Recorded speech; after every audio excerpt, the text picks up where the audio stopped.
welcome to History of Art and Visual Culture Department. Students from the History of Art and Visual Culture Department investigate complex questions concerning the social, political, economic, religious, and psychological impact of images from the perspectives of their producers, users, and viewers. Visual objects play a central role in the formations of values and beliefs, including the perception of gender, sexuality, ethnicity, race, and class.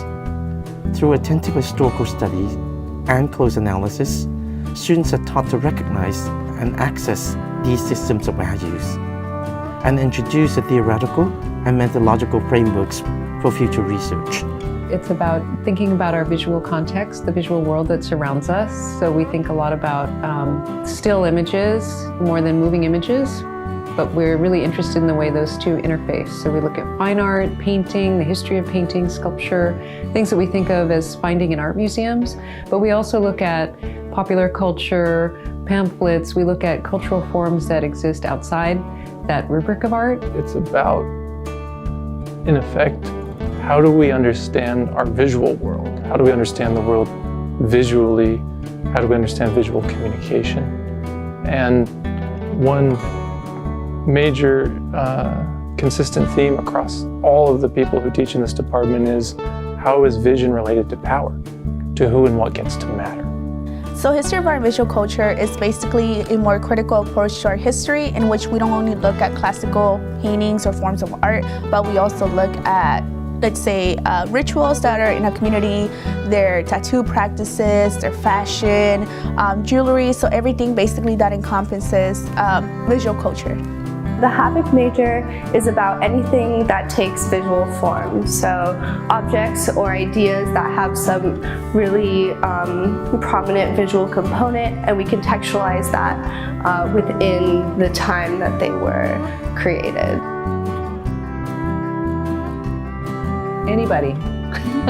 Anybody who's interested in looking at images and thinking about how they are related to each other and related to structures of power and historical forms. So anybody can be in the major. You just have to be really interested in looking closely and thinking critically.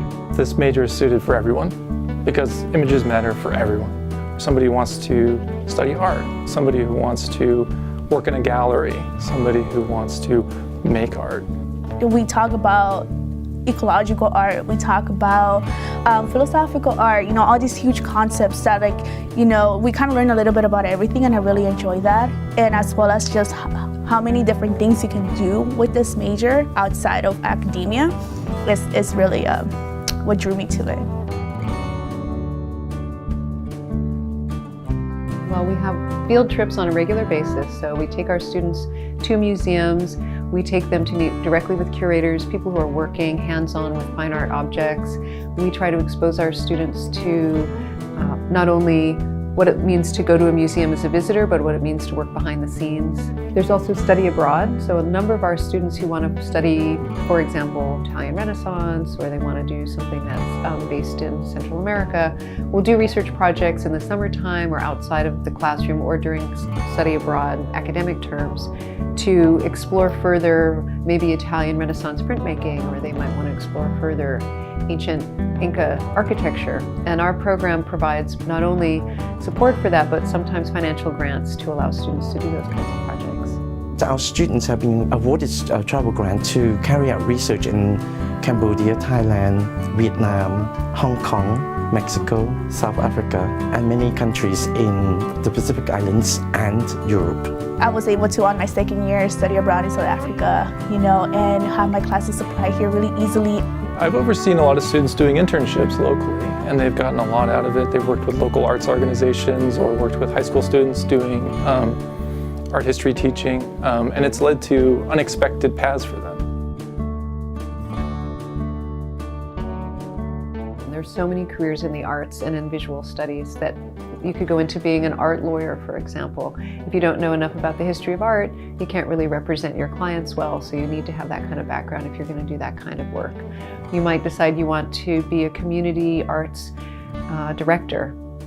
So a lot of our graduates start in museums but end up being really invested in community education, and they want to go out and they want to work for cities or city governments or regional government organizations that can support the arts. So there are a lot of different kinds of career paths out of this degree. With the HAVC major, I plan to eventually go to graduate school and do higher level work in art history and visual studies, and eventually I'd really like to work in a museum and in a curatorial position. I think what makes HAVC so interesting and rewarding as a major is that we are very inclusive and diverse.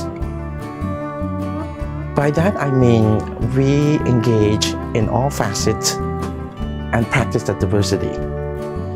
We have great racial, gender and transgender representations in our student body.